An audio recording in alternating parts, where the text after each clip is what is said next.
അപ്പോൾ യഥാർത്ഥത്തിൽ ഇപ്പോഴും കരാറിൻ്റെ ഭാഗമായിട്ട് ഈ ഇരട്ട ചുങ്കവുമായിട്ട് ബന്ധപ്പെട്ട കരാറിൽ പത്രങ്ങളിലൊക്കെ കാണുന്നത് വളരെ വിചിത്രമായ കാര്യമാണ്.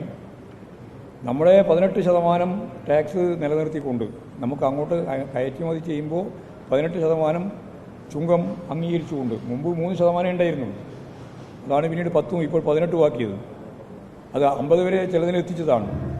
എന്നാൽ ഇപ്പോൾ വളരെ വിചിത്രമായ മറ്റൊരു കാര്യം ഇതിൻ്റെ ഭാഗമായിട്ട് പുറത്തു വന്നത്, അമേരിക്കൻ ചരക്കുകൾ ഇന്ത്യയിലേക്ക് ഇറക്കുമതി ചെയ്യുമ്പോൾ 0 ആണ്.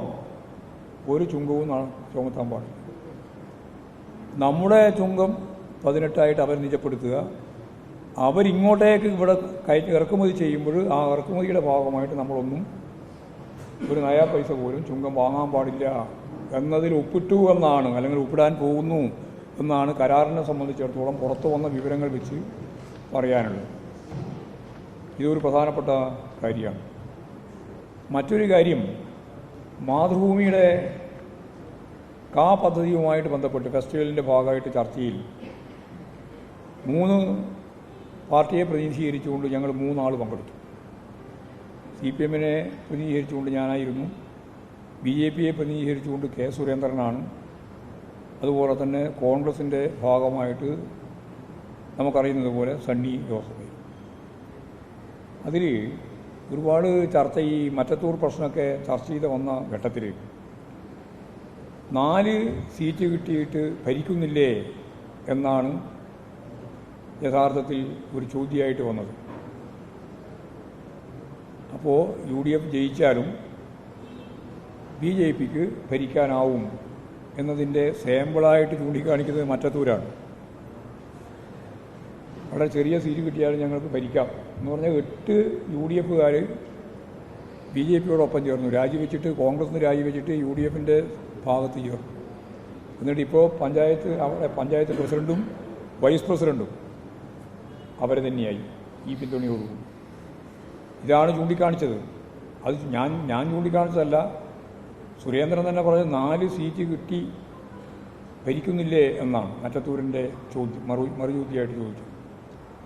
അതിൻ്റെ അർത്ഥം പരസ്യമായിട്ട് കെ സുരേന്ദ്രൻ പറയാൻ ശ്രമിച്ചത് പിന്നീട് ഇതിൻ്റെ ഭാഗമായിട്ട് വന്ന ചോദ്യത്തിൻ്റെ കൃത്യതയോടുകൂടിയുള്ള മറുപടി പറയുമ്പോഴാണ് മനസ്സിലാകുന്നത്. 35 സീറ്റ് കിട്ടിയാൽ ഭരിക്കുമെന്ന് നിങ്ങൾ പറഞ്ഞല്ലോ എന്ന് പറഞ്ഞപ്പോൾ 35 സീറ്റ് കിട്ടിയാൽ ഭരിക്കും എന്നുള്ളതിന് എന്താ പ്രയാസം എന്നാണ് ചോദിക്കുന്നത്. അതിൻ്റെ അർത്ഥം UDF-കാരെ മറ്റത്തൂർ മോഡലിൽ ഞങ്ങൾ ഉപയോഗപ്പെടുത്തിയിട്ട് ഭരിക്കുമെന്നല്ലേ പറയുന്നതിൻ്റെ അർത്ഥം. അതിന് ഒരക്ഷരം പറയാൻ KPCC പ്രസിഡന്റ് അപ്പോൾ തയ്യാറായുമില്ല. അപ്പോൾ വരാൻ പോകുന്ന തെരഞ്ഞെടുപ്പിൻ്റെ അപകടകരമായ ഒരു കാര്യം ഞാൻ പറയുകയാണ്. ജമാഅത്തെ ഇസ്ലാമിയായിട്ടുള്ള അവരുടെ ബന്ധം അതേപോലെ തന്നെ തുടരുകയാണ്. അതിനു പുറമെ RSS-ഉം BJP-യുമായിട്ടുള്ള രഹസ്യ ബാന്ധവത്തിൻ്റെ സാധ്യത വളരെ കൂടുതലാണ് എന്ന് തുറന്നു പറഞ്ഞ സുരേന്ദ്രൻ്റെ നിലപാടിൻ്റെ ഒപ്പം ഒരക്ഷരം മറുത്തു പറയാതെ സണ്ണി ജോസഫിൻ്റെ സമീപനം കൂടി ചേർന്ന് വരുമ്പോൾ ഇത് ഗൗരവത്തോടു കാണേണ്ടതുണ്ട് എന്നുള്ളത് തന്നെയാണ് അത് സംബന്ധിച്ച് ചൂണ്ടിക്കാണിക്കാനുള്ള പ്രധാനപ്പെട്ട കാര്യം.